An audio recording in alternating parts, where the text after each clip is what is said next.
السلام علیکم ورحمۃ اللہ وبرکاتہ نحمدہ ونصلی علی رسولہ الکریم اما بعد۔ آج کا سبق سن لیجئے۔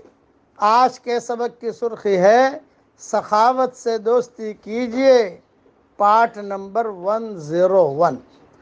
امام احمد ابن حنبل رحمۃ اللہ علیہ کے قصوں میں آتا ہے کہ خلق قرآن کے سلسلے میں انہیں بہت کوڑے مارے گئے، زبردست، اور سالوں تک مارے گئے، اور کوڑا مارنے والے جو تھے وہ بھی مسلمان، اور کتابوں میں یہ بھی لکھا ہے کوڑا مارنے والے کا نام تھا احمد، اور کوڑا کھانے والے کا نام بھی تھا احمد ابن حنبل۔ تو کوڑا مارنے والا احمد یہ کہتا تھا، اے احمد ابن حنبل، تو اقرار کر لے کہ قرآن مخلوق ہے تو بادشاہ کے عذاب سے میں تجھے بچا لوں گا۔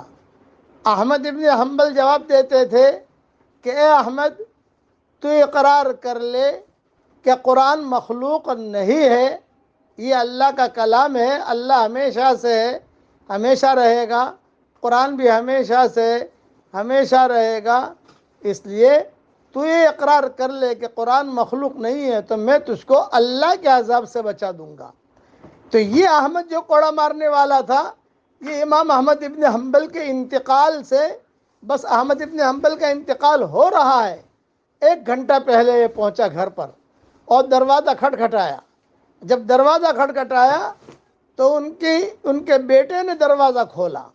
جب دروازہ کھولا تو کہا کون ہو؟ یوں فرمایا میں نے تیرے ابا کو بہت کوڑے مارے ہیں، اب احمد ابن حنبل کا انتقال کا وقت قریب ہے، میں معافی مانگنے آیا ہوں، مجھے معاف کر دے۔ چنانچہ ان کے بیٹے نے جا کر امام احمد ابن حنبل سے کہا، ابا وہ آیا ہے اور اس نے بہت کوڑے مارے ہیں آپ کو، اور وہ معافی مانگ رہا ہے کہ آپ اسے معاف کر دیں۔ تو احمد ابن حنبل نے اپنے انتقال سے کچھ دیر پہلے کہا، قد عفوت عنہ، سخاوت کی کہ میں نے اس کو معاف کر دیا۔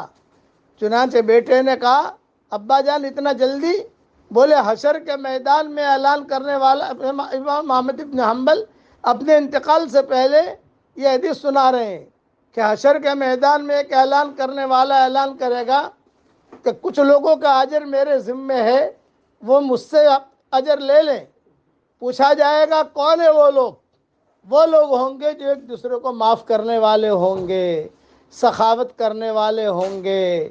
اس لیے امام احمد ابن حنبل نے امام احمد ابن حنبل نے اس کو معاف کر دیا، اور معاف کرتے ہی یہ حدیث سنائی کہ میں نے اسے اللہ کے لیے معاف کیا ہے۔ اس لیے سخاوت سے دوستی کیجئے، سخاوت سے دوستی کیجئے کہ اپنے انتقال سے پہلے بھی سخاوت کر کے دنیا سے گئے۔ اب پڑھ لیجئے میرے ساتھ، اللہم انی اعوذ بک من زوال نعمتک وتحول عافیتک وفجاءت نقمتک ومن جمیع سخطک۔ یہ دعا مانگتے رہنا چاہیے کہ اللہ تعالیٰ نعمت دے کر پھر چھینے گا نہیں۔ اللہ تعالیٰ ہم سب کو عمل کرنے کی توفیق عطا فرمائے، آمین۔ وآخر دعوانا ان الحمدللہ رب